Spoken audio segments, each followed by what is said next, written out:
Cool. So we can get ourselves started. So this is a presentation on the intersection of wellness and identity. I am Craig Bideman. I'm the health education specialist at University Health Services. Hi, everyone. I am Andrew McConey. I am the Special Assistant to the Assistant Chancellor for Diversity, Equity, and Inclusion in UMass Boston's Office of Diversity, Equity, and Inclusion. And I'm Georgiana Melendez, the Assistant Chancellor for Diversity, Equity, and Inclusion, and my pronouns are she, her, and hers. Fantastic. So, Andy, get us started. All right. Well, welcome. It's a smaller group, so we hope that you'll jump in and participate. But we'll do a brief overview of kind of what we're doing today, and as we heard about in our keynote speaker, hopefully this will leave us some time at the end to give you a break before your next meeting. So this workshop will explore how identity and identity-based experiences impact individual wellness. The goal for today is for participants to interact and engage, connecting our lived experiences to sources of stress, and identifying pathways toward wellness, both on the UMass Boston campus and during everything that's happening these days. Cool. To start off, we're going to talk a little bit about what wellness looks like and what wellness means. My work at University Health Services is to promote overall wellness and just how folks take care of themselves, and really focus on supporting students taking care of themselves along the way of their busy, stressful lives and all of the things that go into how much their lives are kind of impacted by school, life, work, family, relationships, etc. Our wellness is tied to how we eat, how we sleep, our home conditions, our all of the varying circumstances that impact whether or not we're actually able to take care of ourselves fully and completely. I try to focus on ways to be fully whole in terms of how we focus on being mindful of our body, of our physical well-being, our emotional well-being, as well as self-care and self-love. All of those things tie into our wellness and what that looks like. And what we're going to get into here moving forward is a little bit of the barriers that are connected to wellness, and how some folks might not be able to access some of the same things that perhaps someone like me, who is who has a number of privileged identities, experiences the world. But especially something that I am very grateful that I get to experience, which is therapy. I have a lot of access to that, and it's very inexpensive for me, which is something I'm very thankful for. I'm very privileged to be able to access. So we're going to talk a little bit about what those different identities and what those experiences look like moving forward. And Andy's going to help us with the identity aspect of this. Okay, so as we're thinking about this intersection of identity and wellness, we ask ourselves, what is identity? And why is it important for us as individuals and in our communities, the spaces in which we live, we interact, we go about our lives? And really simply put, our identity is how we see ourselves. And this can come in many types of forms, and they intersect. A lot of us have heard a lot about intersectional identities, and they overlap in many different ways. So at sometimes one portion of our identity may seem like it's more relevant in a moment or in a setting or in a space than our other identities, but they all exist within us. Some of these are they are fixed. Some of them change over time throughout our lives. Some of them are more fluid and are constantly changing. So some of the ones that we hear about a lot, especially in our office in ODEI, are these identities that are the protected classes, like race, nationality, gender, sexual orientation, gender identity. And some of our identities are relational. So who are we in relation to the people in our lives, in our communities? So for example, I am a mother, I'm also a daughter. I'm also something kind of in between, not quite a stepmother. So all of these things change, and they can impact how we see ourselves. I think it's also important to recognize that when we're thinking about how identity and wellness intersect, our identity is also what we think other people see us as. It's how we see ourselves, but how we think other people see us. And so those may or may not align. We may see ourselves in one way and recognize that if we go out into a public space or into a certain space, others will see us in a very different way. And there's that kind of conflict between who we know that we are and who others perceive us to be. And that can impact our wellness. And then, as we're talking today about, seeking and supporting wellness during COVID-19, during the racial tensions that are happening, it's important to recognize that wellness is very much impacted by our identities, and that oppressed and marginalized identities are feeling the same situations in very different ways, based simply because of who they are, based on their socioeconomic class or their race or their gender. These things all go into how we're seeking wellness in the current state of affairs. So moving on from that, how do we deal with that stress? Craig's going to take that. Yeah, so I've got you.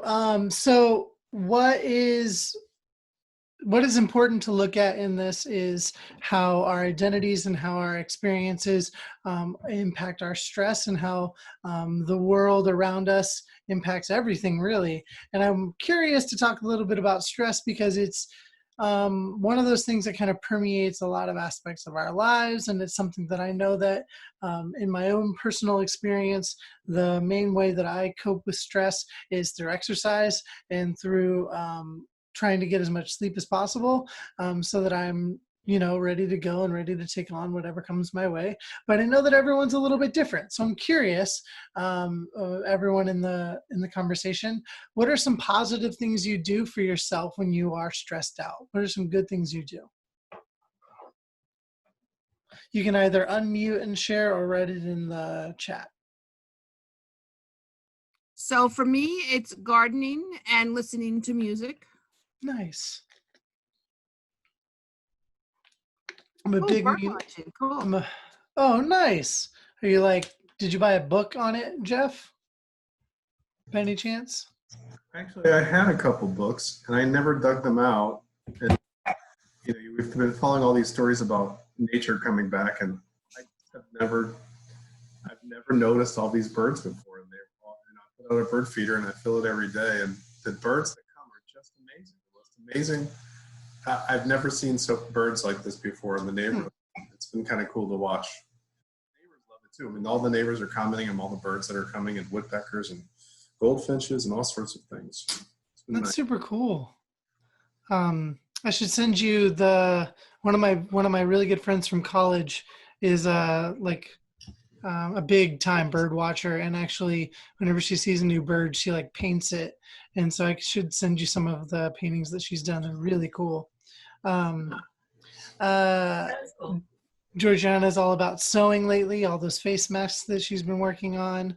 I'm a big puzzler when I'm stressed. It's a good thing to just go put a good puzzle together to kind of de-stress a little bit.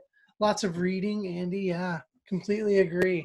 I've got a stack of books that I went and got from my office that were kind of just sitting in there that I hadn't completely read yet. So I'm going to read those over the summer.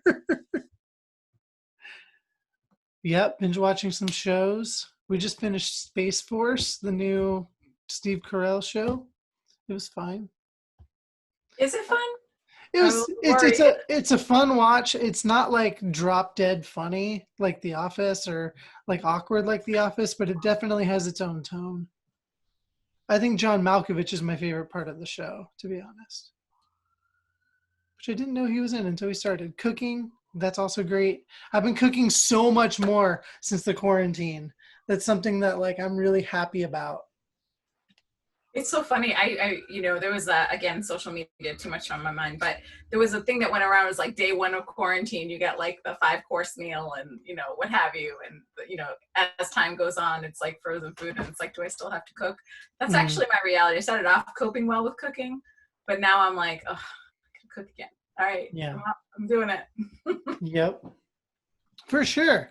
Now, I want to, so those are the positive things. I want to talk a little bit about some of the negative things we might do when we're stressed out. How do we cope in some negative ways? One in particular, yeah, I was going to say I tend to either overeat or undereat.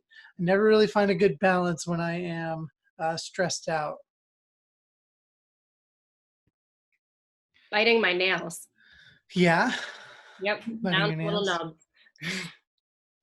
Yeah, overeating and not sleeping, which Mm. yeah Like, is that is a because you're problem. overworking or is it because you're just like keeping yourself busy? So I'm working late and then I, want to watch a little bit of TV, then I get overtired, then I don't sleep. Mm. It's a cycle, Yeah, and then vicious cycle, sure. I'm worrying about things. I wake up at night and then I'm worrying. Yeah, that makes total sense. Jeff, for me, gardening wouldn't be healthy. I have this acid thumb I try all the time, but I kill everything. But I still tried. I did plant some stuff this year, so we'll see how that goes. Cool. So that's really what I wanted to discuss about stress, kind of like getting us talking a little bit about how we all do it differently, because I'm going to get to something a little bit later. But some of us might not even have the ability to de-stress in the same ways. And that definitely has a lot to do with access. So I'm really curious about Georgiana, what she has to share about access to wellness and how some folks may not be able to take care of themselves in the same way. I think thinking about how we are coping with being at home and thinking about how others are coping helps kind of put things in perspective. We think about having space. Like some of us may have a room we could go to and that people will respect and give us our privacy to accomplish our day's work. And we have good internet access. We have all the software we need. We have the equipment available to us all day long. And I think it's important to be mindful of the fact that that's not the same circumstances for everyone around us, and it might not be the same circumstance for you.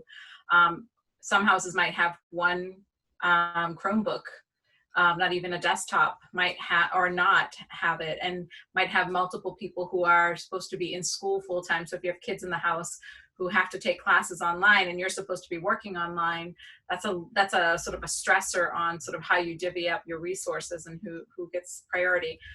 Even being able to have that privacy it's not afforded to everyone. You might share a bedroom, you might be in a small place where, even in the kitchen, like there are people moving around you and are not, we've seen if you've been on some Zoom calls, it's just like noise going on behind folks and they're saying, I'm sorry, you're just gonna have to roll with it because I can't make them quiet down. That could be a roommate problem, that could be a family problem. And we, as part of wellness, we often recommend that people meditate or some sort of spend some time kind of breathing and having some space and find some solitude. That is also not something everyone either can have or has access to or can make happen for themselves. And so if you're in that space, we're going to get to a place where we talk about, well, what do you do and how do you carve out some space or figure out a path for you? Because wellness for you doesn't necessarily look the same as it does for somebody else. Thinking about the fact that we're all being asked to do a lot of things that we might not be skilled at. So we can work remotely, we know our jobs, we're adjusting to how that looks. If your students are thinking, okay, I've not had to learn online, I rely on interactions with others, so they're adjusting in that way. But they might also be parenting or helping with siblings or helping take care of someone in the household who is not well, and they don't have uninterrupted time that's not stressful. And there are other sort of things coming at them, and we'll talk a little bit later about the experience of bias and oppression during this pandemic. But not having the right supports in place or enough of the supports in place or the time to access those supports. This group might understand, but Facebook, not everyone uses Facebook anymore. I still do. I think of it as Facebook fiction. Like you look at how other people are spending their time, and most people opt to put out the good stuff that's happening in their lives or bring up memories, but they're not showing you that things are tough for them during the pandemic or what their stressors are, nor do they always feel like that's an appropriate thing to do. And so you look at that and you think everybody else is doing really well. Why am I struggling so much? The truth is we're struggling. We're just not struggling all necessarily in the same way. There was a post that someone put up that said, you know, we're all in the same storm, but we're not all in the same boat. And that's kind of what the message is. Like, we all don't have the same tools or access to resources. And so we have to be flexible with each other. And we'll talk more about that in a little bit. Gotta unmute myself.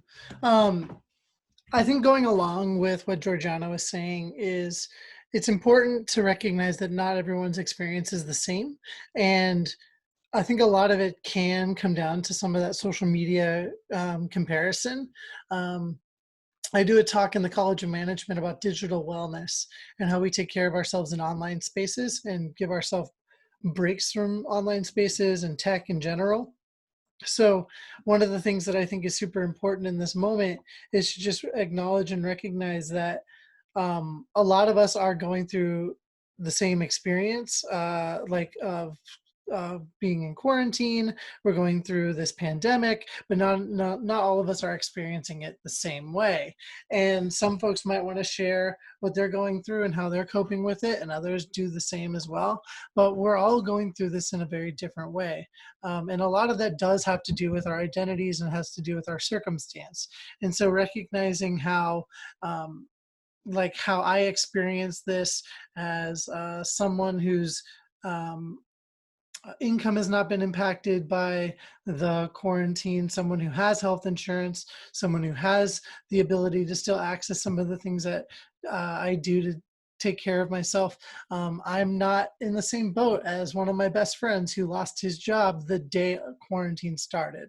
And so who is also a Mexican American whose parents are undocumented, who ran a restaurant, all these other things. He's experiencing this much differently than I am. He was not denied unemployment, but just still hasn't gotten a check from it.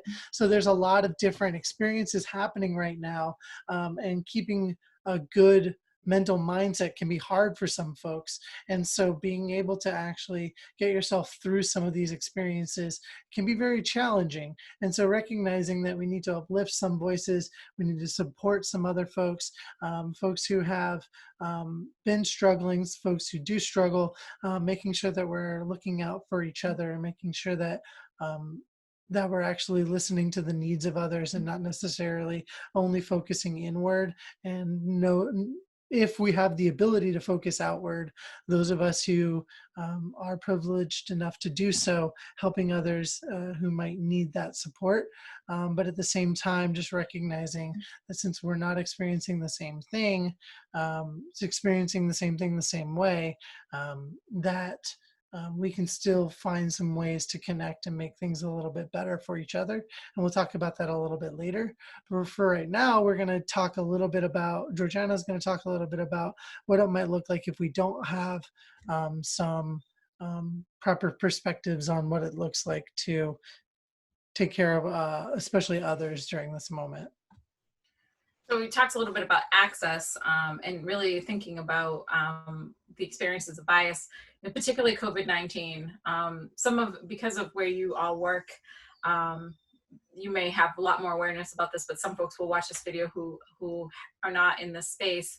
But our experience of quarantine may be different depending on our identity. And if you're Asian or Asian American during this time, during coronavirus, you're having experiences of discrimination. And we've heard some of the stories of our students on campus who have had issues with getting new roommates or being able to even communicate with other people. They can't go home.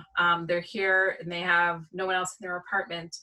They can't even go to the grocery store without someone treating them poorly, looking at them in a derisive way, or saying something awful to them. And so you're alone, you don't have a roommate or someone to talk to, or maybe you do have roommates or other folks in the family, but they don't understand what you're going through. So our experience and our identity during this time at home is different. And it makes us vulnerable to think about going outside, thinking about all of the protests that are happening around the country. people's racial identities is, sort of the issues are being brought to the forefront and being discussed. But it also creates a fear. And so you're watching people post on social media how concerned they are about going out in public, even in the daytime. And so it further isolates folks and impacts our ability to figure out how we can take care of ourselves. So we're not all experiencing it in the same way. And our identities, as Andrea mentioned earlier, definitely has an impact on that.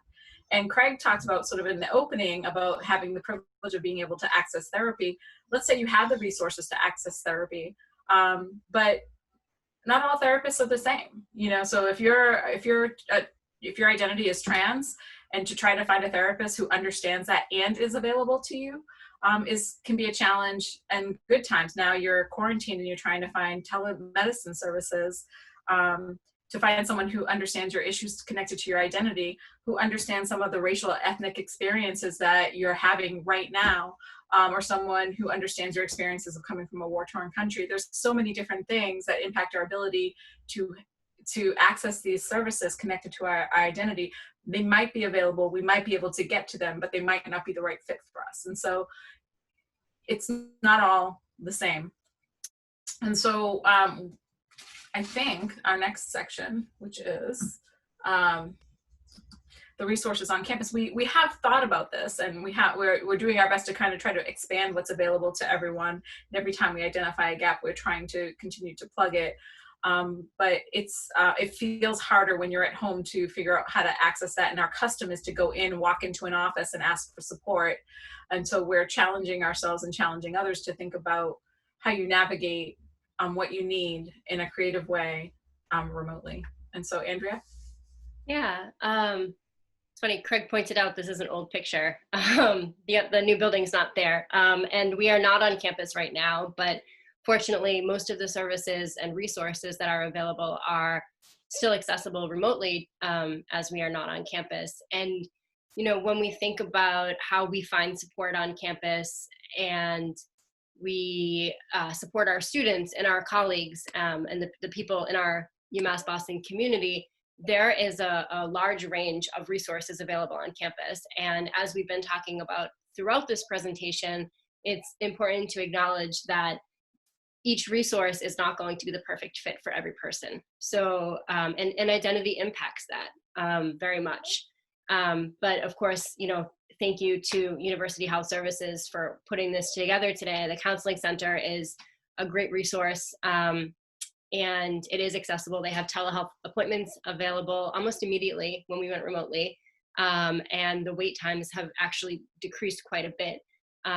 So great job with that. But it's also worth mentioning that University Health Services, the medical side, our medical clinic may be a starting point for kind of finding resources. A lot of times stress and anxiety or depression manifest in physical symptoms. So if you were on for the keynote speaker earlier today, she spoke about the way that our feelings give us information. And we may not immediately be able to identify those things as emotions. We may first recognize them as, chest pain or difficulty breathing or, muscle aches. And yes, seek medical attention when those things happen, but it may actually be the case that the student gets a referral to the counseling center or off-site counseling for that. Another really great resource on campus, and please, as we're speaking, jump in the chat box and add any that you can think of, is the Interfaith Campus Ministry. So faith services can provide huge relief to a lot of our campus community. And it being an interfaith center, it doesn't tie someone to one particular religion or practice of faith. So if someone has experienced a bias incident, an incident of discrimination, for those of you who've been on campus for a while, you may know that our office used to handle those investigations. We no longer handle those, but the Office of Civil Rights in Title IX and the Dean of Students Office do handle investigations into discrimination complaints. So if a student or an employee has concerns, they can be routed through one of those offices. We can also help guide them there. And although ODEI is not doing those investigations, we can still very much be a resource. And that's a lot of what we do now, is those kind of informal conversations, helping people unpack situations. I feel like an experience that I had is connected to this part of my identity, but I don't even know how to kind of navigate it or understand it. And we can help them talk through that, and act as kind of a bridge to other resources on campus or maybe off campus. And I think Craig's going to talk a little bit about this coming up, but community is so important in helping us navigate and respond to the stresses in our lives. And so if we find a community on campus, we no longer feel like we're alone. And there's many ways to do that, but as we're thinking about the intersection of identity and wellness, as we've said, identity is going to impact how we experience stress. And so if we have people with a shared identity, we're not alone in kind of navigating that unique to our identity. And so the student centers that are identity based, like the Veterans Center, the Queer Student Center, the Black Student Center, all of these, there's so many of them. And the student clubs, the UMass Boston Students in Recovery, or Active Minds, right? So all of these, sometimes students want to be supported by their peers, not by faculty and staff. And so that's an option and a resource also. There are offices on campus that are focused on identity. So the Office of Multicultural Affairs, the academic departments sometimes can be a source of support, right? So there are scholars who are experts in the histories of traumas related to identity, women and gender studies, the centers, right? The Gaston Institute, all of these academics who know so much about these topics. But while we recognize them as a resource, we also want to acknowledge that those faculty members often by default end up mentoring and supporting students with shared identities quite a bit more. And that can lead to stress for them based on their identity also.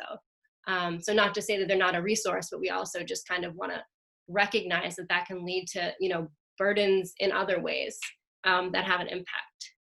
So I don't know if there are any that it's a smaller group in the second session, but if that you can think of that we didn't mention that are worth referencing also, feel free to unmute or type in the chat box. I actually have more of a question than a comment. Some of those student groups, are they maintaining an online presence? Some of the, clubs. Yes, so I can't speak to all of them, but I know for sure some of them are. So I'm active in the Students in Recovery group. We have a weekly meeting every week. I know there are other students clubs that have kind of reallocated their funding to host online events to keep that community connection. So if there's one in particular that you're interested, we can do that research and get back to you about that. We are in summer. So usually the activity slows down generally. So that may be reflected in the online presence over the next, till September kicks up again. But what I'd say is that, we're right now, we have to navigate. And so, of all the things we talked about, it's important for us to keep in mind that we're all coming at this from a very different place, and that our coping mechanisms are going to be different. They're even going to be different for us individually. So, as I started, I don't know how you all sort of started off at home, but it was really a struggle for me because my normal go-to self-care things were not available to me. And the ones that were available to me didn't hold my interest. They weren't like helping me get through my anxiety. And I had to rethink my strategy for moving forward. And so like, I'm a doer. I'm like, I get up, go out, volunteer somewhere. When something's not right, like I have to physically get out there and do it. And we're being asked to stay home. And so staying home is, my family say, a foreign concept. Are you going to be able to make it? They're checking on me every day. It was really emotionally hard for me. I was having panic attacks and anxiety, and, an uptick in my therapy sessions, just trying to figure out like how to adjust. And so again, all of those are privileged statements, and I recognize that. but I had to navigate it. And so, for me, I talked about like my good coping skills, sewing, like mask making is my therapy at home. Like when I am struggling, when I need a moment, like I turn around, I'm going to lean back, but my sewing machine is literally right behind me. Like that's how I cope. And it feels productive because I can give these masks to essential workers and I still feel like I'm doing something, but I'm not physically out there. So being mindful that our coping strategies are going to change. Our access to resources has shifted, and it's not the same for everyone. And for me, one of the things that was super helpful, and this is reminding myself to schedule appointments with people. Even things that I used to do on my own, I might have what I will call accountability time with somebody else. Like I'll Zoom them, they're working, I'm working, but we have a scheduled time to be sort of like working together but apart. And that helped me have some established routine. So figuring out what my day is going to look like. It's not the same as what my day would look like as including my commute to campus or, the time it would take to get to different meetings. That said, be careful not to do, I know some of the folks on this call do this, back to back meetings. Like you still got to give yourself some buffer to like breathe and go to the restroom and do whatever you got to do, bathroom. But schedule time, but be flexible. So remember that your environment, your space, and your sort of ability to have solitude might change, and be flexible. And so is the person you schedule time with. So being gentle with them on their need to reschedule, or if there's noise or some other kind of thing happening, but also be gentle and flexible with yourself around that stuff, because it's going to happen. Like we're trying to figure this out. And with more time, we might like make some adjustments that work, but that may not always go well for us. One of the things I thought about, can you hear me, Georgiana? Yes, I can. Thanks, Jeff. One of the things I have struggled with over the last couple of months, and I've had this conversation with several friends, is about you feel guilty about the boat that you're in because you realize that you may be in your boat may be a boat of privilege, and so many other folks are dealing with things that are perhaps so much worse than what maybe they've lost their job. Maybe they're unable to access the care that they need. Maybe they're isolated at home. I mean, Totally. The comment that you make about, we're all in the same storm, but not in the same boat. I think we often, I know I'm not alone in this, and I have friends and family who express the same thing. You feel guilty about expressing the boat that you're in because there are other people that are in boats that are in much worse shape. You know what I'm saying? But then you feel guilty that I should just be quiet because my boat's in good shape, even though the storm is still raging, and I'm lucky I'm not in that boat. And that doesn't seem right either. So I think there's so many people that are, especially with what's happened over the last week, there's so many people struggling with trying to figure out how to manage it all in their boat without feeling the guilt. And that's okay to be in the boat that you're in, because your boat is your boat and that's real. And at the same time, not create the perception that perhaps you're diminishing the boats that are sinking. Right. I think this is thank you, Jeff. It's a really important point. I think that's one of the reasons I struggled so hard at the beginning. And I would have anxiety, and have a child who is on his own and had to work to pay his rent. And I was thinking, he's an essential worker, he's exposing himself. And here I am in my bedroom with privacy, boo-hooing, and sort of trying to reconcile those two things. And, again, my particular thing was finding something that made a difference.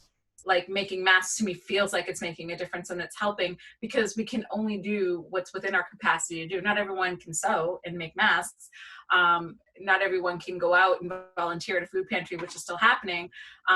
We have to find our space to sort of be okay that we're struggling with our boat, but be sensitive. So that's the sort of like, as we're working with each other and we're talking, it's that lens we talked about in our Inclusive Excellence series. Like we're coming from everything from our own lens and experience and access to resources.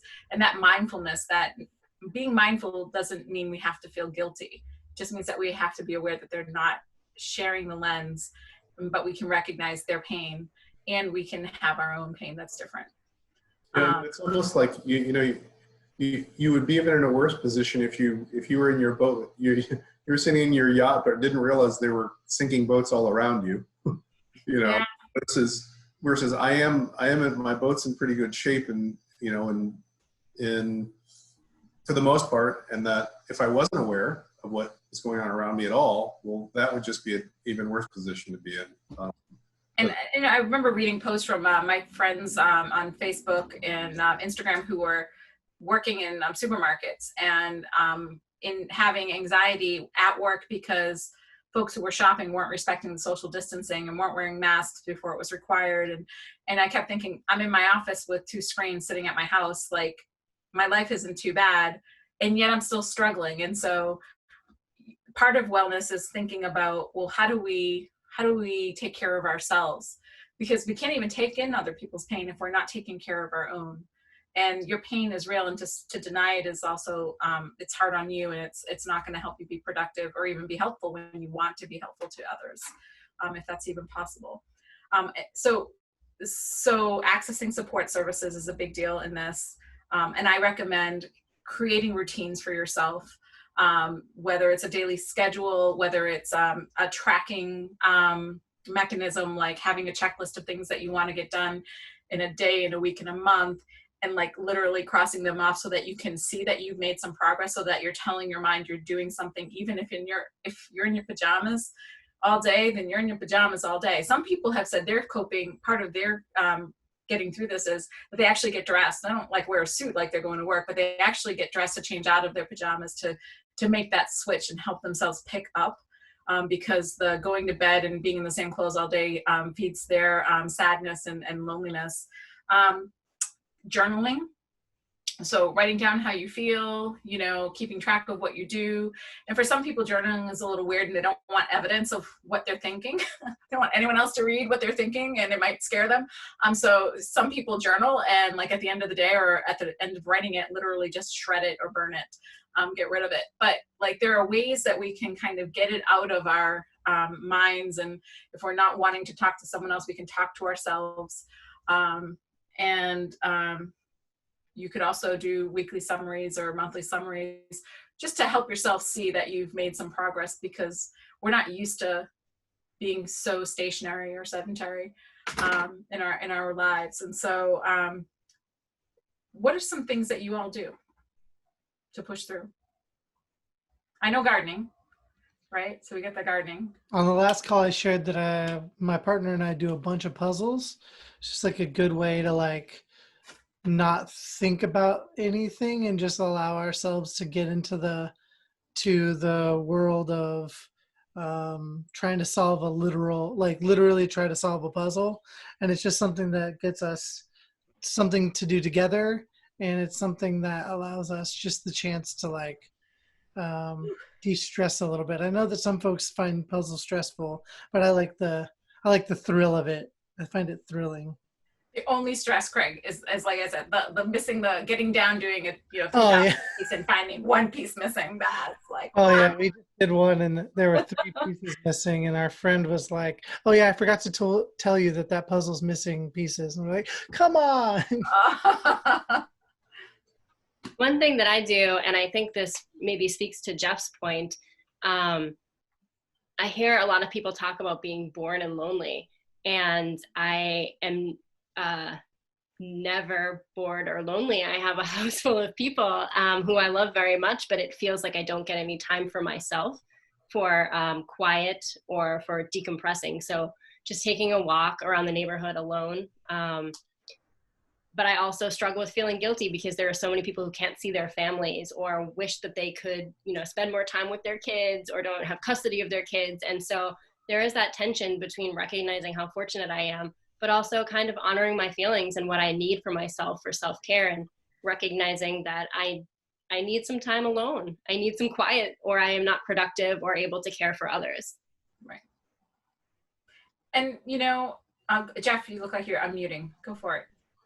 Hey, I was just saying, one of the things I've tried to do, being respectful of social distancing, is invite people to take a walk. We put on our masks and we'll meet up somewhere and take a walk in the park, and where the air is moving and you're out in, you know, an outdoor space, and just to connect with people. I mean, and I think people feel relatively safe about doing that, you know, get to chat and have a conversation. I've invited a couple people over just to sit on the back patio. You sit in your chair over there and I'll sit on mine, and at least you have some sense of normalcy, you know. Definitely been doing the walks. We have some friends come by and we just go for a nice walk around the neighborhood and hang out with our masks on.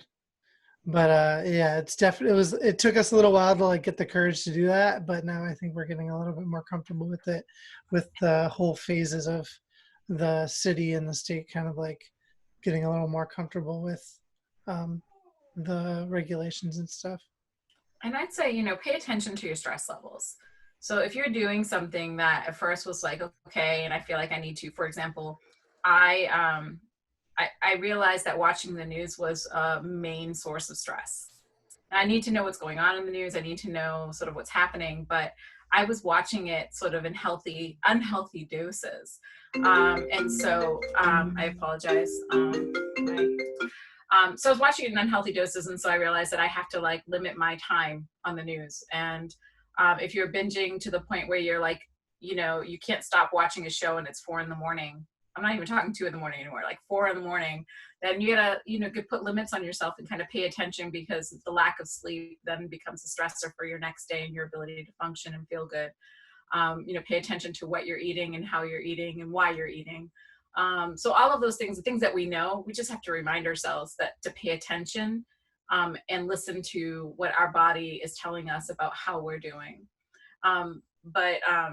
But connecting with people, like you said, Jeff, is a big deal, and that's what Craig's about to talk about. Yeah, the last thing we're going to discuss before we finish up here is just how important it is to like connect with people during a moment like this. I like the puzzle analogy of the background, because not only do I like puzzles, but I think it's a fitting imagery for what we've been talking about. Being able to feel some level of normalcy, like Jeff was talking about, is essential right now. And a lot of that is proven through the communities that we have around us. Even if it is like a Zoom hangout one night where you play Jackbox games, or you do trivia with each other, or you just hang out. I've even seen some friends doing karaoke over Zoom. So like there's a lot of ways to just be creative right now and like make connections so that we can just feel a little less alone in a moment like this, because I know that we've talked a lot about our privileges around like just how we feel in these moments. So I think it's important for us to just recognize that we're all going to be in this boat for an indefinite amount of time, and how we choose to spend that time is important, and whether or not we're comfortable reaching out. I'm a very big extrovert, so I'm very comfortable reaching out to my friends and connecting with them, sometimes to a fault where I'm generally the one that reaches out, because I imagine like some of my friends, a lot of my friends are actually pretty big introverts. So I am the one who has to initiate, but I think that that's fine. It's also good to like recognize that some people are going to be in their own world. And so having that space, like Georgiana just said right there, having that space away is actually pretty helpful. And I've actually found during quarantine that I'm doing pretty okay with not having to be around people all the time. I found a pretty good, a sweet pocket of just being comfortable with myself and having some self-reflection time. It's just my partner and I in our apartment, so we're actually able to segregate ourselves a little bit so that we do have some solo time, and that can be really helpful. It can be really important. And I know that Andy, you might not have that luxury all the time, but hopefully there are ways that we're able to like have those kind of like chill out debrief moments in our day. And I think that it's also important, like Georgiana mentioned earlier, is just giving ourselves some time to rest and not feel so inundated with life and or work by shoving so much into our days, but giving ourselves the chance to like take a couple hours, take a day, and just connect with people, and not necessarily like be so focused on all the things we have to do in the world right now. But yeah, that's really all I had to say. Does anyone have anything else to add to that by any chance? One of the things that I've stopped doing, and this is something I learned from a colleague at another institution. We were at a webinar last month talking about how challenging it is to operate student centers on college campuses, which are naturally community building places. They're places where people come together. We build places like that so that people can connect. And at a time where we need them more than ever, we cannot use them because people are unable to connect. But somebody said something during a call recently, and they said, I'm going to stop using the term social distancing and I'm going to start saying physical distancing. And since I heard that, I've started doing the same thing, because I think social distancing makes it sound as if you cannot connect with anyone. And words matter. And I think, like throughout all of our planning about reopening in the fall, I've tried to get everyone, can we stop using the word social distancing, because we can be social. We can connect with one another. This is about physically distancing ourselves. It's not about socially distancing ourselves. And that makes a difference. And there are ways that we can be socially connected, but physically distant.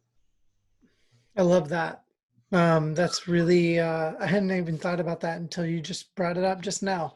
So I think that that's something that I'm even going to start focusing my energy toward, is just more of the physical distancing, because we can still be, like you said, we can still be social. Like there's nothing telling us to not be social. I think that also has ingrained something in our brains to where it's starting to like make us feel like that's something we just can't do right now, but we totally can. So that's what we had. Does anyone have any final thoughts or questions, concerns, feelings? Just want to thank you, Diane and Jeff, for joining us today. Yeah. Thank you. And Georgiana and Craig for leading. All right. Well, we're available. We're not on campus, but we're available to check in anytime anyone needs. I just think it was a good opportunity, especially what's happened within the last week, just to stop for a moment and think about privilege and identities and how they interact with the combination of these two things at the same time. I was just on a call earlier today with colleagues from other campuses, and we were talking about how the past week has been so challenging, because some of the things that we would do to remedy this, whether it's a town hall or whether it's a group discussion or students getting to talk in class or interacting with their peers at their student organization meeting, or none of those things can happen. And they're all happening virtually or not happening at all. And I think it's the combination of these two pandemics really has just been tough for people this past week, for sure. Yep, completely agree with that.